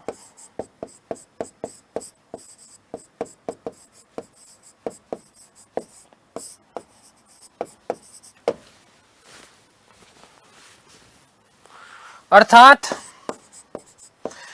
संसदीय शासन की स्थापना, संसदीय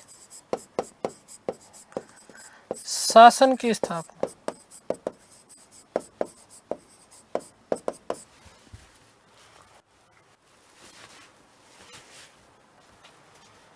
ठीक है,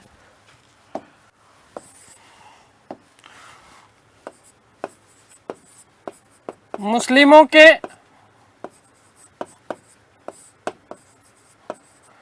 धार्मिक व सांस्कृतिक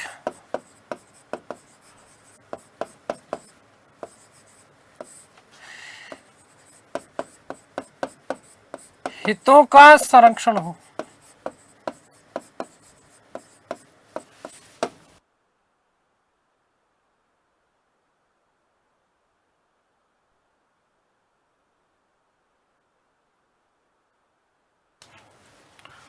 नेक्स्ट मोस्ट इंपॉर्टेंट, ध्यान रखना,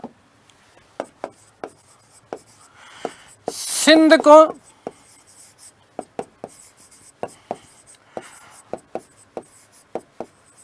बंबई से पृथक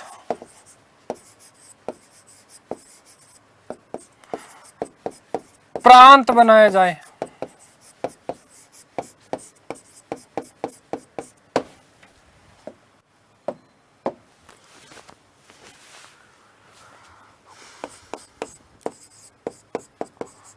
उत्तर पश्चिमी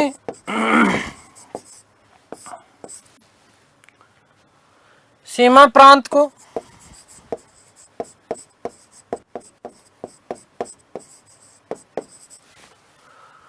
पूर्ण प्रांत बनाया जाए।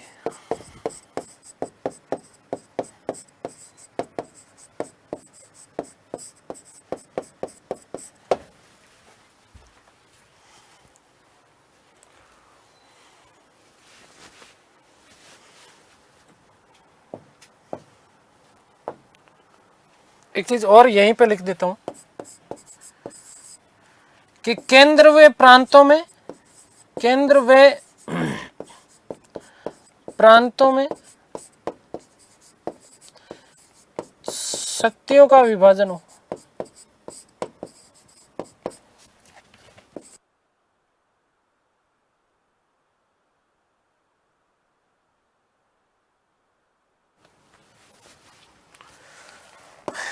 संघीय आधार पर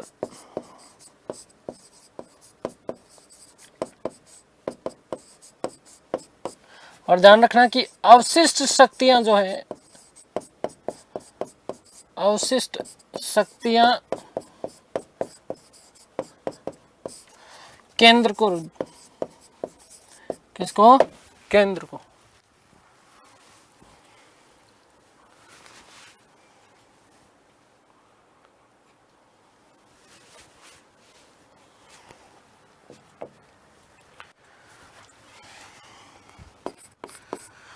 देशी राज्यों को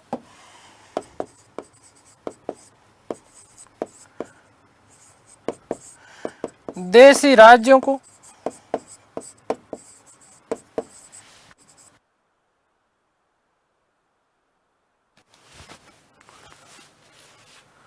उत्तरदायी शासन की स्थापना के बाद ही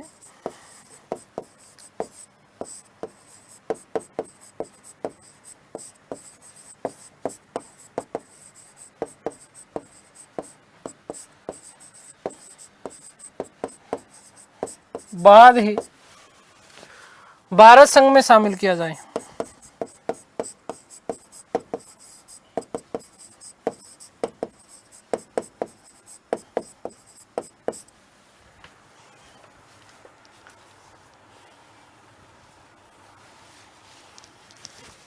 और मोस्ट इंपॉर्टेंट, ध्यान देना, सबसे ज्यादा इंपॉर्टेंट बात कि भारत में एक प्रतिरक्षा समिति, भारत में एक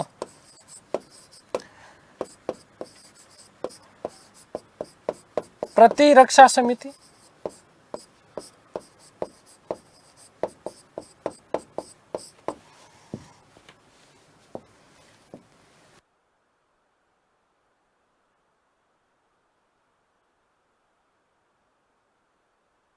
उच्चतम न्यायालय, उच्चतम न्यायालय तथा लोक सेवा आयोग, तथा लोक सेवा आयोग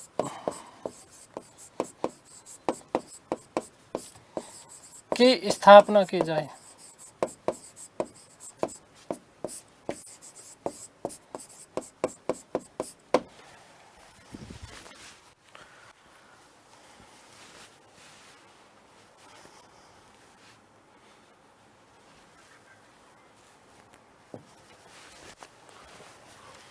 नोट कि अगस्त 1928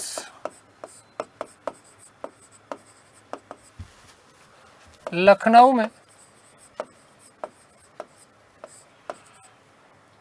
सर्वदलीय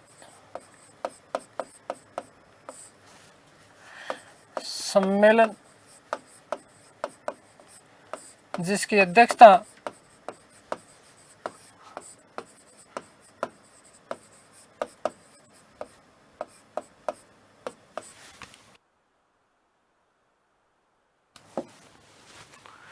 डॉक्टर अंसारी द्वारा की गई।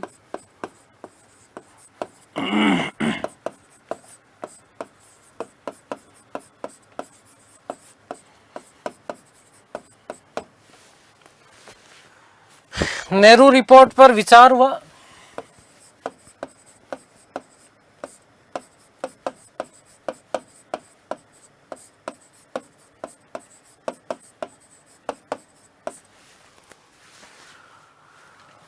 और नेहरू रिपोर्ट को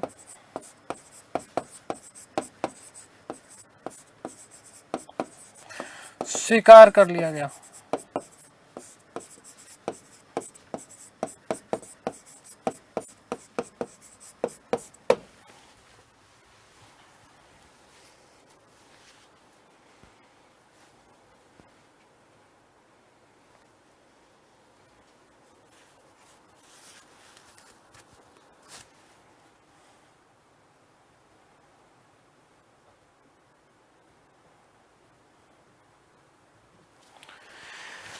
ठीक है, आगे बात समझ में देखो, क्योंकि यहाँ पर एक औपनिवेशिक राज्य की बात कही गई थी नेहरू रिपोर्ट में, तो ये जो बातें थी, ये बातें सुभाष चंद्र बोस, जवाहरलाल नेहरू, सत्यमूर्ति भक्त जैसे जो युवा जो नेता थे, इन युवा नेताओं को डोमिनियन स्टेट के स्थान पर पूर्ण स्वराज्य की जो है, पूर्ण स्वराज्य चाहते थे, मतलब पूर्ण स्वराज्य को कांग्रेस का लक्ष्य बनाना चाहते थे। इसलिए जवाहरलाल नेहरू और सुभाष चंद्र बोस ने मिलकर के 1928 में भारतीय स्वतंत्रता लीग का गठन किया। ठीक है, ध्यान रखिएगा। नोट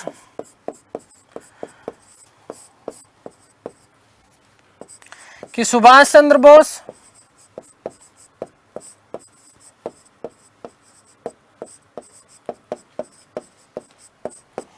जवाहरलाल नेहरू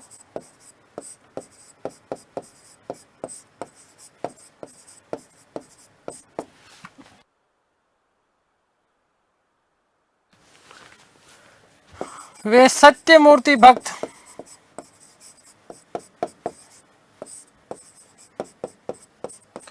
जैसे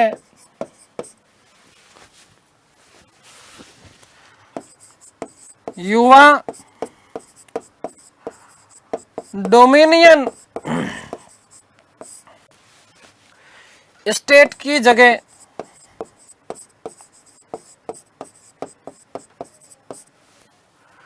पूर्ण स्वराज्य को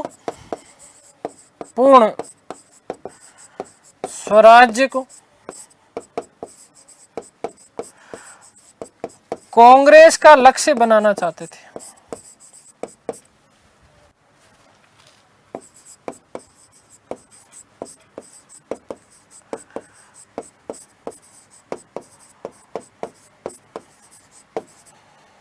अतः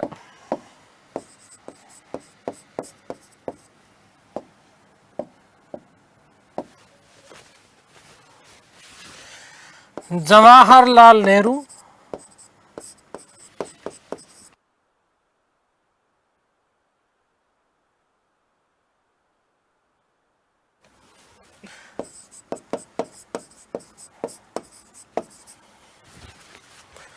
मिलकर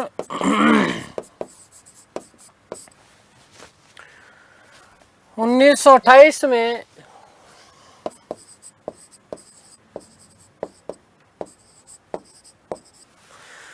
भारतीय स्वतंत्रता लीग की स्थापना की। भारतीय स्वतंत्रता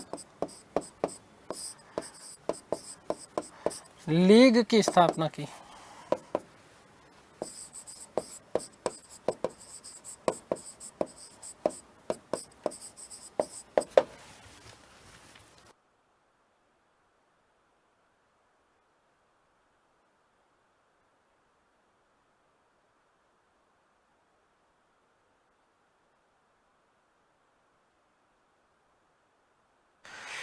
ठीक है, आगे बात समझ में। तो ये इस प्रकार से चीजें लिखी। गांधी जी ने ब्रिटिश सरकार को पूरे के पूरे 1 वर्ष का समय दिया और चेतावनी भी दी कि अगर 31 दिसंबर 1929 तक नेहरू रिपोर्ट को स्वीकार कर डोमिनियन स्टेट का दर्जा नहीं दिया गया तो कांग्रेस पूर्ण स्वराज्य से कम किसी भी प्रस्ताव को स्वीकार नहीं करेगी। आगे बात समझ में क्लियर है? तो देखिएगा,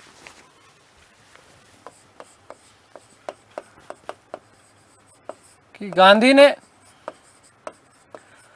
सरकार के समक्ष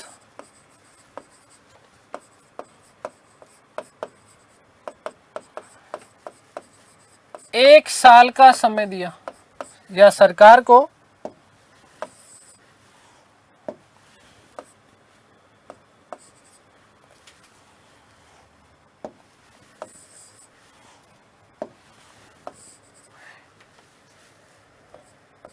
एक साल का समय दिया।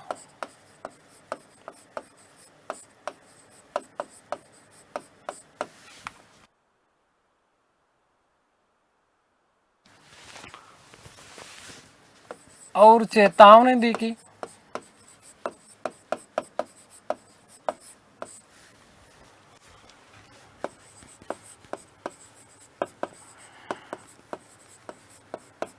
अगर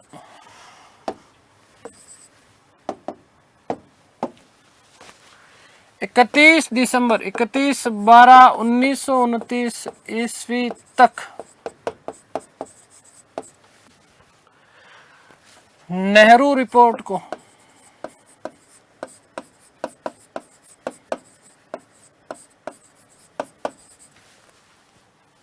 स्वीकार कर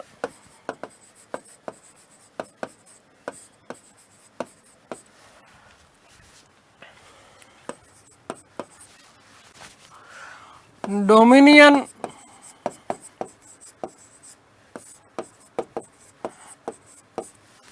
स्टेट का दर्जा नहीं दिया गया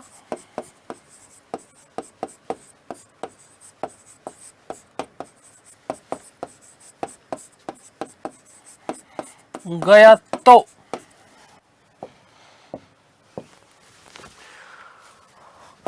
कांग्रेस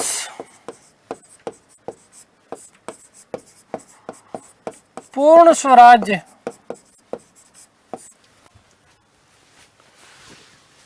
से कम किसी भी प्रस्ताव को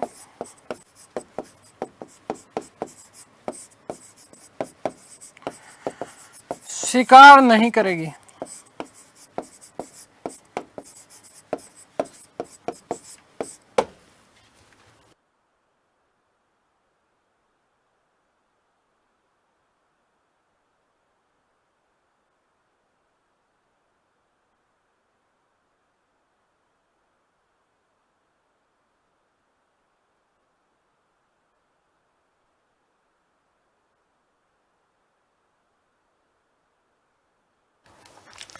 ठीक है दोस्तों, तो ये हमने बात की नेहरू रिपोर्ट की।